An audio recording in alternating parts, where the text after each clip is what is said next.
Hello दोस्तों, नमस्कार। मैं आप लोगों का हार्दिक अभिनंदन करता हूँ अपने trader by stock market YouTube channel में। चलिए शुरू करते हैं।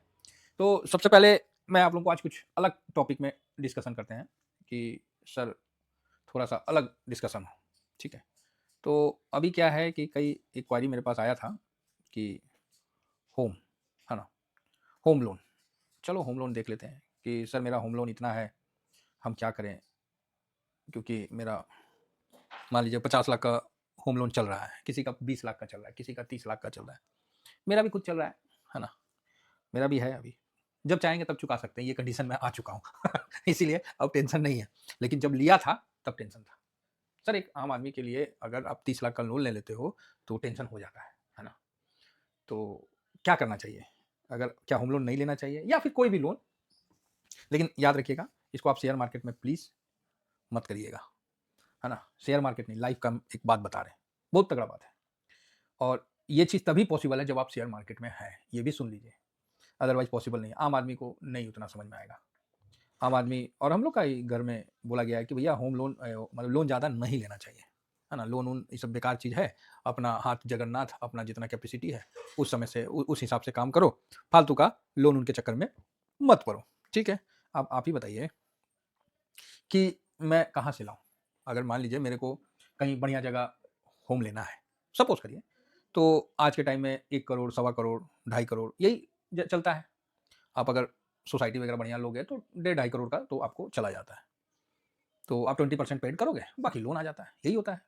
सपोज़ करिए, तो जो लोग लोन लेके अगर आप थोड़ा-सा आपके पास कहीं से पैसा आया और आप सोच रहे हैं कि आप लोन चुका देंगे, तो मैं यहाँ आपको थोड़ा-सा रोकूँगा, ठीक है? क्योंकि अभी जो आपके पास पैसा आया, उसको आप लोन मत चुकाने में करिए। तो आप बोलिएगा तो कौन चीज़ करें सर?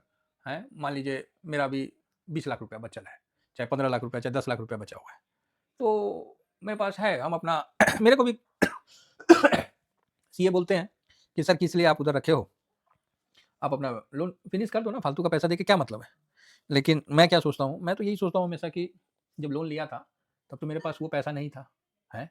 हम लोन लिए, अब मान लीजिए हम पैसा बनाए, पैसा कमाए, पैसा बनाए, तो ठीक है, लोन से बहुत ज़्यादा हो गया, वो अलग बात है। लेकिन क्या मेरे को लोन भरना चाहिए कि मेरे को लोन नहीं भरना चाहिए? मेरा थॉट आज भी चेंज नहीं हुआ है। वही पुराना थॉट लेके हम चल रहे हैं। तो आप बोलोगे सर थोड़ा-सा बताइए क्या है? तो ये देखिए बड़ा प्यारा सा चीज़ है, देखिए होम लोन वगैरह जो लेते हैं, आप लोगों को फ्रस्ट्रेट होने की ज़रूरत नहीं है कि सर हम लोग मेरे पास पैसा आ गया है तो हम होम लोन चुका देते हैं। चलने दीजिए, जब ले ही लिए हैं तो फिर होम लोन चलने दीजिए कि नहीं चलने दीजिए, इसका डिसीज़न आप लीजिए। अब हम एक होम लोन का ईएमआई कैलकुलेटर निकाल लिए, ठीक है? तो आप बोलोगे हाँ, अमाउंट कितना लिख दें? तो एटलीस्ट अभी के हिसाब से 50 लाख चाहे 1 करोड़ लिख देते हैं। 1, 2, 3 हो गया, इकाई, दहाई, सैकड़ा, हज़ार, 10,000, लाख, 10 लाख। चलो 50 लाख तो आज के टाइम में नॉर्मल है। तो मैंने 50 लाख रुपया दे दिया, आप इसमें 20% पेमेंट दे दिए होंगे और 50 लाख का लोन मतलब आपका मोटा-मोटी स 70 के आसपास का, 70-80 के आसपास का आपका घर पड़ गया होगा। अभी रेट ऑफ इंटरेस्ट 8 साल। अब क्या है कि ईयर बैंक वाला करता है, चाहे नए लड़के हैं, चाहे जो भी है, तो उनको 30 ईयर या 27 ईयर इस तरह का होता है ना, मैक्सिमम 27 ईयर, एज फैक्टर भी करते हैं, चाहे अलग-अलग उनका अपना जो है। तो मान लीजिए आपने 20 साल के लिए लिया, लोन कभी भी लेना ना तो लंबा लेना। तो आप बोलोगे सर लंबा लेके क्या करेंगे? मान लीजिए हम 20 साल का लिए, सपोज़ करिए 20 साल का लोन लिए या फिर हम 27 साल का लोन लिए। तो हमको तो 50 लाख का कितना भरना पड़ेगा? 8% ये रेट ऑफ इंटरेस्ट भी बढ़ता-घटता रहता है। 9 पॉइंट भी चला गया था अभी, तो फिर गिर के नीचे भी आया, है ना? ये मतलब आपको रखता है। आप इसको 8 साढ़े 8 रख लो, साढ़े 8 आप रख लो, है ना? एक मोटा-मोटी हम बता रहे हैं। चलो हम साढ़े 8 रख लिए, 20 साल के लिए हम रख लिए। क्या कितना रिटर्न करना पड़ेगा? तो आप देखना यहाँ आपको 1 करोड़ 4 लाख 13,879 रुपया रिटर्न करना पड़ेगा। आप ईएमआई आपका 43,000 के आसपास आएगा और आपको ये पेड करना पड़ेगा। अब उसमें आप थोड़ा-थोड़ा कभी-काल एसआईपी डाल देते हो तो अच्छी बात है। नहीं भी डालते हो तो चलने दो, बाउंस नहीं होने देना। उससे क्या होगा कि आपका क्रेडिट स्कोर भी खराब होगा, क्योंकि बाउंस नहीं होने देना किसी कारणवश भी, तो इसका ध्यान रखना। तो मेरा ये जो हिसाब है कि आपको डबल 20 साल में डबल देना पड़ा, बराबर है? तो आप बोलोगे यस 1 करोड़ देना पड़ेगा, ये कौन समझदारी है सर? मान लीजिए ऐसे तो पैसा आता नहीं है, लेकिन समय दर समय आपका पेमेंट बढ़ जाता है या धंधा में कमाई आने लगता है। अब आप बोलोगे सर कि मान लीजिए मेरा नौकरी छूट गया, तो फिर ये वीडियो आपके लिए नहीं है। सर हम धंधा करने गए, धंधा ही खत्म हो गया, तो सर ये वीडियो आपके लिए नहीं है। जो ज़िंदगी से जीना ही हार गया है, उसके लिए ये वीडियो नहीं है। ये वीडियो उनके लिए है कि जो नया-नया मतलब कुछ और करना चाहता है, कुछ अलग से करना चाहता है, कुछ है और कुछ पाने की लालसा है। ऐसा नहीं है, मान लीजिए हम लोग घर में हैं, हम लोग का भी घर-द्वार सब है अपना, तो इसमें ये मतलब नहीं है कि हमको नया पाने का लालसा नहीं है। है, हमको लालसा है कि नहीं भाई हम और थोड़ा बढ़िया जगह देखेंगे, उससे भी बढ़िया जगह देखेंगे, समझ रहे हैं ना? तो वहाँ हमको जाने का लालसा है, सपोज़ करिए। तो यहाँ तो दिख रहा है कि सर 20 साल के लिए लोन लिए हैं तो 50 लाख का 1 करोड़ समथिंग हो गया।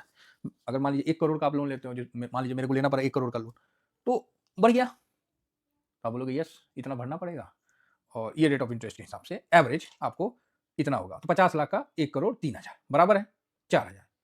अब आप सोचिए कि अगर आपके पास कोई पैसा आ गया, आप मान लीजिए काम कर रहे हैं, उसमें समय एक जैसा नहीं रहता ना सर, पैसा आते रहता है। जब थोड़ा-सा टाइम ऐसा आता है, जब थोड़ा खराब होने लगता है, तो डिसिप्लिन से हैं तो फिर आप अपने आप को बचा लेते हैं।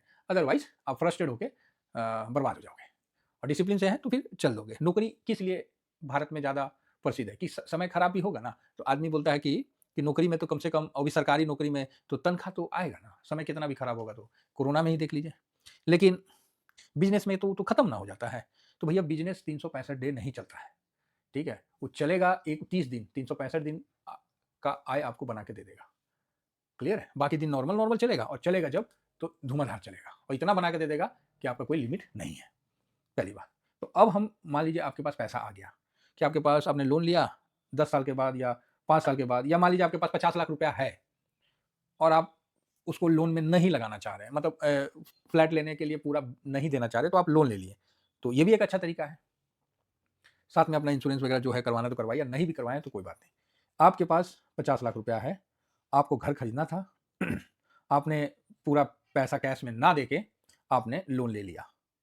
20 साल के बाद आपको 50 लाख का 1 करोड़ 3 हज़ार समथिंग जो भी है, 3 लाख है ना?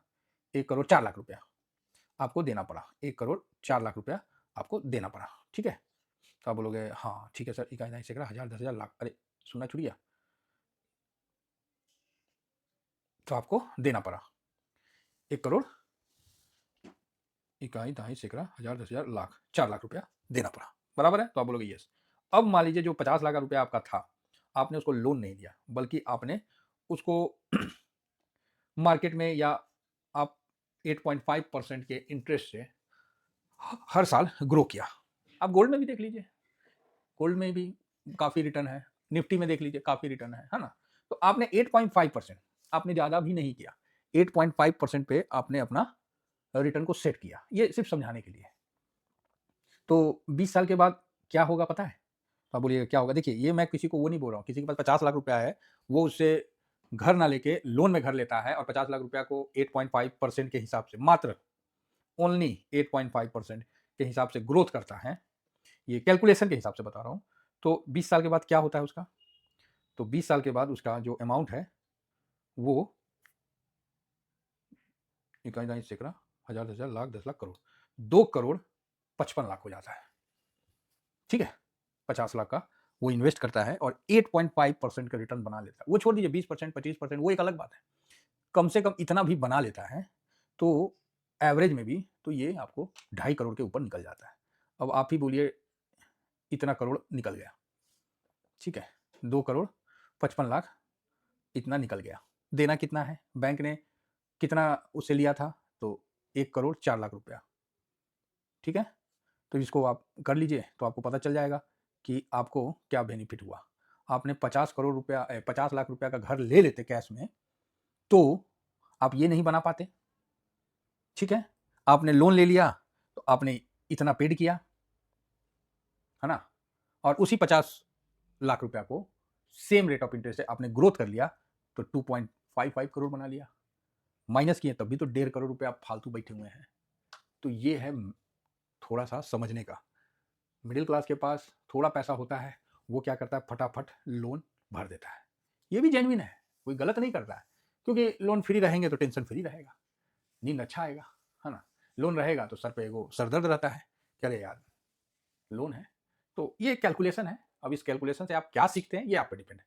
मैं तो बस यही बताया कि जो बड़े लोग लोन लेते हैं ना, उसका भी गलत नहीं है। ये एक सिंपल सा मैंने 8.5% के रेट ऑफ इंटरेस्ट बताया है, जो कि एकदम यहाँ पर ही जो बैंक जिस रेट ऑफ इंटरेस्ट आपको दे रहा है, आप ही उसी रेट ऑफ इंटरेस्ट से अगर ग्रो करते हैं तो इतना हो जाता है। तो अब आप ग्रो कैसे करोगे? तो ये तो आप पे भी डिपेंड करता है ना, आप कैसे ग्रो करोगे? बात समझ में आ रही है? तो मेरे हिसाब से तो क्या सही है आप समझ गए और क्या करना चाहिए वो भी आप तक समझ में आ गया होगा। इतना ही कहकर अपनी वाणी को विराम देता हूँ। Thank you very much. जय हिंद, जय भारत।